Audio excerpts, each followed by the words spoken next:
Thank you all for joining us today, and thank you everyone for being here. In about a half an hour, we're going to be holding a public hearing on Bill 119, the Law Enforcement Trust and Transparency Act. I'm proud to be joined at this press conference by a coalition of community activists and leaders, and I want to take a brief moment to identify a few that are here who are going to speak.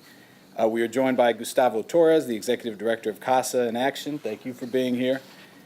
Faith Blackburn, the Chair of the Political Action Committee from the NAACP Montgomery County Branch, and Dana Vickers-Shelley, the Executive Director of the Maryland State ACLU. We're also joined by Mr. Marvin Whitfield, a childhood friend of Robert White, who was unfortunately killed by a Montgomery County police officer last June. Before I turn it over to the other speakers, I'd like to explain why I introduced this bill and why I think it's critical that we pass it in the coming weeks. I'll start first by reading a few words from the family members of Robert White. For those who don't recall, Mr. White was an African-American man who was unarmed, who was shot and killed on June 11th, 2018 in a Silver Spring parking lot near his home. His brother Roddy and his sisters Irene and Lisa Thompson could not be here tonight, but they asked me to share a few of their words that they submitted for the record for the public hearing. We have searched for answers and asked endless questions. Why? Yet we still cannot understand, no matter how hard we try, why Robbie was taken from us at 41 years old for just being in the wrong neighborhood at the wrong time. Justice for Robert White! Justice for Robert White! Just because he, quote, looked suspicious. Those who knew him were aware that he had a habit of walking all over Silver Spring at odd hours of the day and night.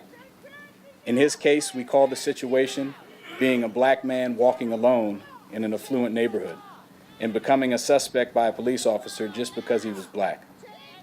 We consider it racial profiling at its worst, with devastating results. Do police officers immediately fear for their lives because a suspect is black or male? We wonder. End quote.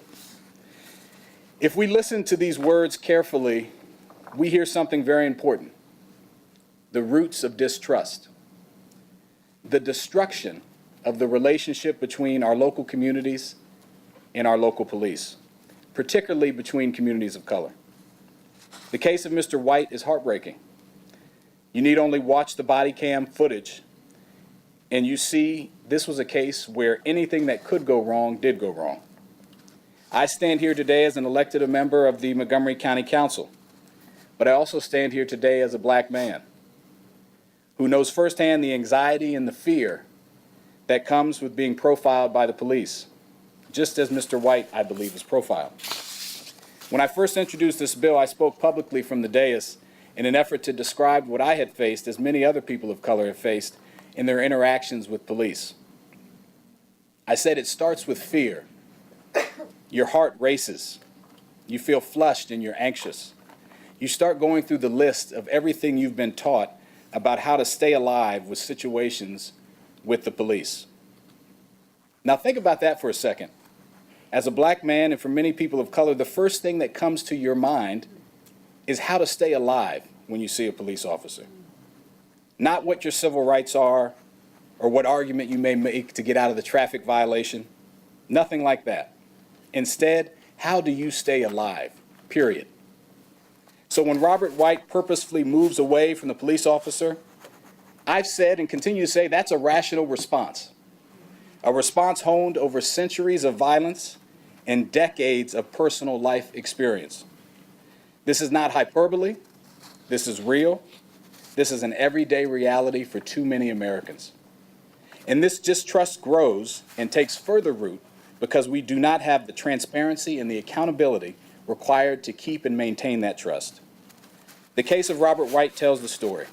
He lost his life. He was shot by a police officer sworn to protect the public. We have very few answers to the questions of what happened and why that police officer was not prosecuted.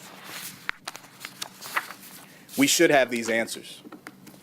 The police officer himself should have these answers. Until there's a public accounting of what happens in the case of a police-involved death, there will always be doubt and there will always be distrust. My legislation, which I'm very honored to have Councilmember Reamer here today to represent my other colleagues who have all co-sponsored the legislation, would require any death involving an officer in Montgomery County be investigated by independent investigators. And it would also require that a public report of that investigation be available to the public. Because that's what the public deserves. They deserve to know what happened. Robert White's family deserves to know what's happened. And the police force deserves to know what happened, and they should welcome the investigation. The LED Act serves an important critical service to the public, but also to the police themselves. And in a moment, we're going to hear from many advocates from social justice fields and from the ACLU and others, and we'll hear from even more in the public hearing.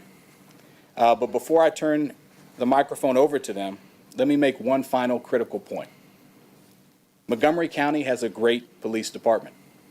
Our police officers are professional, they're dedicated, and highly trained. I've seen that in their responsiveness in my community in Colesville. But again, that alone will not address this climate of distrust. My goal with this bill is to build that trust with our communities and our law enforcement. This is one part of a national dialogue on criminal justice reform. But we start every national dialogue, just like everything else we've done in this country, by starting locally. And this is a local start. So I'm excited. I'm excited that you all joined us tonight, and we're starting this conversation. And with that, I want to start and introduce Mr. Whitfield to speak from his perspective. My name is Marvin Whitfield, and I stand before this public hearing in support of the bill being presented. I also stand in support of the victim that is at the heart of this bill, Robert Lawrence White. I know that many have seen the video of Robert being murdered, reviewed his past run-ins with the law, mental instability, and have painted a picture of him that is easy to digest. But I'm here to tell you that that picture is false and not an accurate representation of the man that I knew for over 35 years. He's not the man who lost his mom to cancer and faced turmoil that would make the strongest of us crack, but he chose to walk the streets to escape some things that we wouldn't be able to do. He wasn't perfect, nor was he crazy, a thug or a vagabond. Something has been lost in our society when we look at a person, see exactly what they're going through, and instead of getting to the root of the matter, we label them as crazy, confused, or mentally ill. Robert White, or Rob as he was known by his family and friends, was a son, brother, uncle, and so many other positive titles to countless people. For myself, the two roles that will forever stand out are my brother and the godfather to my daughter, Kenyatta. My daughter meant the world to him, and he showed his character with every occasion with her.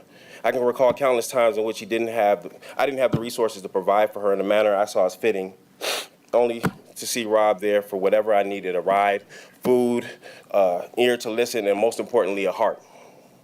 When he was slain in broad daylight, the world lost a gentle giant and kind soul that could recall hilarious details about adventures and situations down to the tiniest detail. He was a preacher's son, a child of God, and he did not deserve to have his life cut short. I support this bill because I don't want anyone to experience what Rob's family has gone through. Unfortunately, situations such as this incident with Rob are happening all over the nation to countless other brothers and sisters. I'm not here to bash anybody in uniform. And for all of those who have worn the badge proudly and protect and serve, I salute you. The world is a safer place for you and me when you do your job. Nevertheless, it's my belief that real change can start at the community level, and there needs to be change in police investigations. Specifically, police investigations involving murder and homicide need to be led by independent counsel, and the findings need to be accessible to the public. Family and friends have a right to know that the events in which the police took place with the situation or the actions that took place with them can be looked at, reviewed by the family, friends, and loved ones. We as citizens are expected to conduct ourselves in public with civility and restraint, taking our actions and responses and responsibilities into consideration. With that being said, we the people argue that the same standards be held to those in the position of protecting and serving. This bill is a giant step towards transparency that is needed in efforts to restore faith and the due diligence and morality of Maryland's finest. Thank you.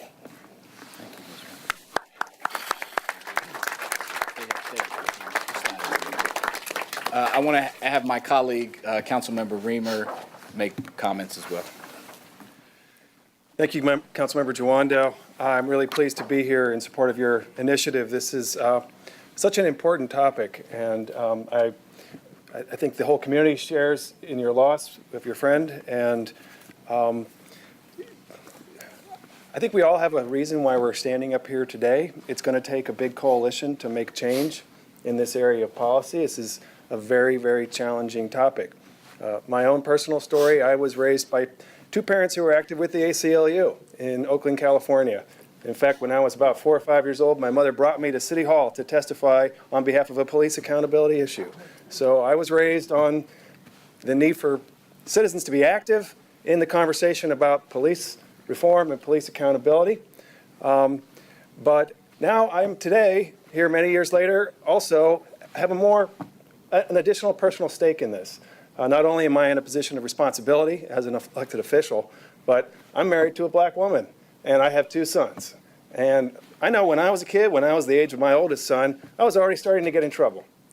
I never had to worry, despite living in a city like Oakland, that the police were going to be the ones who were actually going to cause me harm. That was my privilege. But of course, most children who were really concerned about the police couldn't look at it that way. I want my sons today to be able to have confidence and trust that the police are there to protect them. And the way we're going to get there is by changing this dialogue and changing how police work happens. We have to be leaders in this county to build a model for police work that is open, that is transparent, that values accountability, that values community input. And the legislation that we have before us now is going to start that process. We're going to have to carry this conversation through in Annapolis. And I think you're initiating something here that's going to unfold over time. But when we get those changes all together, we can be a leader in this county and we can be a leader in this state on building a police force that has trust in the community. And that is what we need to do, because we have a crisis of trust in this country, and it is right here in Montgomery County too. So I'm proud to be here in support of your legislation. Thank you, Councilmember Reamer. I want to welcome up Dana Vickers-Shelley of the ACLU to make brief comments. Good evening. I'm Dana Vickers-Shelley, Executive Director of the American Civil Liberties Union of Maryland. I'm proud to be here tonight, and I will say the name of Robert White. Please join me in saying his name, Robert White. He was an unarmed black man walking in his own neighborhood in Montgomery County where he was shot. His life mattered. In 2016, the ACLU of Maryland released a report that showed between 2000 and 2015, at least 130 people across our state died in police custody and in police encounters. 11 of those deaths were here in Montgomery County. Police officers were almost never criminally charged in those cases. Our report showed that black Marylanders were killed in these encounters 5 times more higher at the rate than whites. And the number of unarmed black Marylanders who were killed at the hands of police was more than the total number of whites killed, armed or not. That is why here in Maryland, in Montgomery County, and across the state, we must pass important reforms like LET, as the council member and the council is advocating for. Reforms like LET would require an independent investigation of officer-involved deaths. We must have police accountability. The ACLU is dedicated to fighting for and winning greater police accountability, transparency, and again, accountability. We must get this done. Thank you. Thank you, Ms. Shelley. I want to bring up our council president. I think the message here, and I believe that this is what the county council believes, really is that Montgomery County can always do better. And the idea is not to wait until such a time where we're in crises. I think the idea is to make sure that we are addressing what we need to address in a proactive fashion. Especially in a county like ours, we know who we are these days. It's not about the demographic changes, it's about the demographics. This is who we are. And so I think this is a way for us to ensure that that collaboration, that transparency continues to be front and center. And so we all stand together, and on behalf of all my colleagues, I want to thank also the community, all the stakeholders that are here tonight. This is really important work, and we will continue to do whatever we can to promote that type of transparency and equity, given that we are so engaged, especially this year, on the adoption of an equity policy. These are the kinds of actions that I think promote and foster and give life to that. So thank you again, Councilmember Jawando. Thank you. Thank you. Next, I'd like my good friend and brother, Gustavo Torres, the Executive Director of CASA, in action tonight. I don't know which hat you're wearing. Yeah, we know. Good to see you. So thank you so much. Muchísimas gracias. De nada. And I just want to congratulate you. It's your first bill. Thank you. Right over here. And what an honor to be close by to you in this very, very important legislation. And I just want to be very clear about what the legislation says. The goal of this bill is to ensure that investigations are independent, impartial, and transparent, and to reduce the opportunity for conflicts of interest or appearance of such conflict, which can undermine public confidence in law enforcement. Everything is about trust. The trust that we need to build with the police. We are here in support and in solidarity with the African American community. In support and in solidarity with the people who suffer these kind of abuses and crimes. And you know who are those people? The African American community, people of color. And that is the reason why we are here tonight, to send a very strong message that we strongly support this legislation, because we know how important is this legislation for our community as well. We face so many challenges, including the issue of language, immigration status, all of these issues. But this particular one is so very important because we are speaking about life or death right here. We are speaking about how we build this relationship with the police department, how we build this relationship with a police that's supposed to protect us, not to be our enemies. And that is the reason why we believe that this legislation is so very important, and I am very proud that the County Council is supporting this legislation. I believe that is the time to send this very strong message, and we are going to send a very strong message, that we are one community, and we want a police department that is a police department that protects us, not to kill our families of our brothers and sisters. So I want to say a few words in Spanish as well. Quiero dar un mensaje bien importante a nuestra comunidad, que nosotros estamos aquí en solidaridad con la comunidad afroamericana, que es la comunidad que sufre este tipo de atropellos. Y también sabemos que en nuestra comunidad es muy importante porque también tenemos problemas con la policía por el idioma o por el estatus migratorio. Pero el día de hoy, esta noche, estamos aquí para pasar esta legislación que trae confianza con la policía, porque queremos que la policía sea la entidad que nos proteja a nosotros y no la entidad que nos mate a nosotros. Thank you very much. Muchísimas gracias.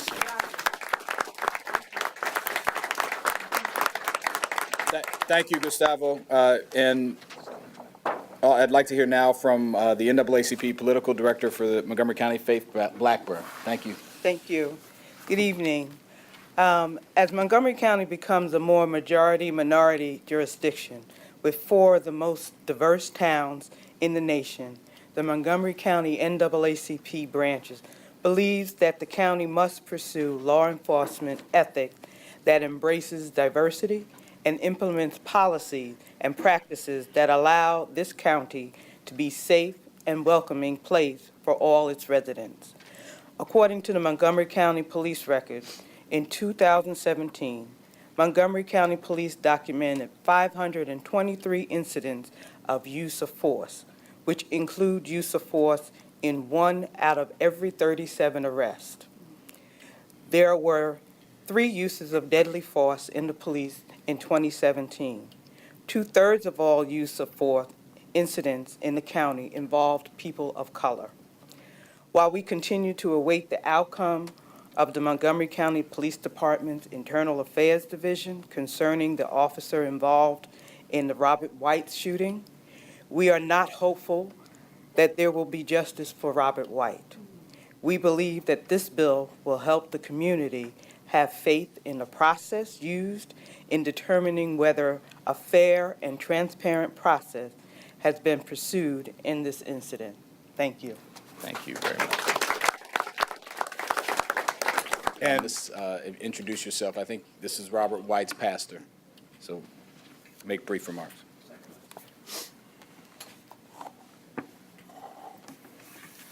Thank you, Councilman, and good evening, everybody. Good evening. Good evening. And when I think of Robert White, I think of one whose life was taken by someone who could not give life.